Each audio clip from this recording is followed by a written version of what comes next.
Dolo 650 की बिक्री बढ़ाने के लिए 1000 करोड़ रुपए की रिश्वत देने के आरोप लगने के बाद अब सरकार फार्मा कंपनियों के लिए सख्त नियम बनाने की तैयारी में जुट गई है। इन नियमों के अमल में आने के बाद फार्मा कंपनियां बिक्री बढ़ाने के लिए डॉक्टर्स को रिश्वत नहीं दे पाएंगी। अभी तक फार्मा कंपनियां डॉक्टर्स को सीधे नकदी के तौर पर भी रिश्वत देती रही हैं। वहीं कई बार विदेश ट्रिप या महंगे मोबाइल फोन या कंज्यूमर इलेक्ट्रॉनिक्स के तौर पर भी उन्हें फायदा दिया जाता है।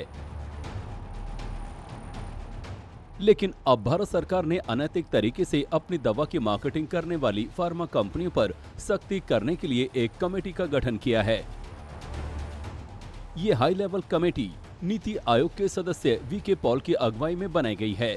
ये समिति रेगुलेटरी फ्रेमवर्क का रिव्यू करेगी और फार्मा सेक्टर की मार्केटिंग प्रैक्टिसेस पर अपनी सलाह देगी। दवा कंपनियों के अनैतिक मार्केटिंग प्रैक्टिस पर काबू पाने के लिए ये समिति स्वास्थ्य मंत्री मनसुख मांडविया ने बनाई है। इस कमेटी को बनाने की वजह सुप्रीम कोर्ट में मार्च में हुई सुनवाई है। इसमें फार्मा कंपनियों के अनैतिक प्रमोशनल कैंपेन पर सरकार को निर्देश देने के लिए कहा गया था। सुप्रीम कोर्ट के जस्टिस डी.वाई. चंद्रचूड़ और जस्टिस सूर्यकांत ने सरकार को नोटिस जारी किया था। उन्होंने कहा था कि फार्मा कंपनियों की अनैतिक मार्केटिंग प्रैक्टिस पर रोक लगानी चाहिए। इस तरह की हरकतों पर फार्मा कंपनियों की जिम्मेदारी तय करनी चाहिए।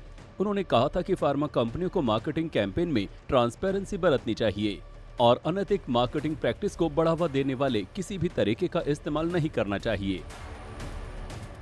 दरअसल ये सारा विवाद डोलो 650 बनाने वाली माइक्रो लैब्स पर डॉक्टर्स को 1000 करोड़ रुपए के गिफ्ट देने के आरोप के बाद खड़ा हुआ था।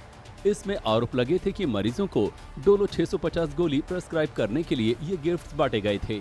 इसके बाद इनकम टैक्स डिपार्टमेंट ने अगस्त में कंपनी के 9 राज्यों में 36 ठिकानों पर छापेमारी की थी।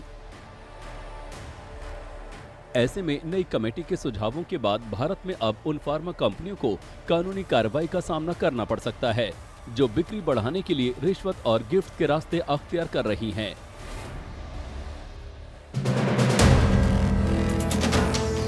वीडियो पसंद आया तो हमें लाइक, कमेंट, शेयर और सब्सक्राइब जरूर करें।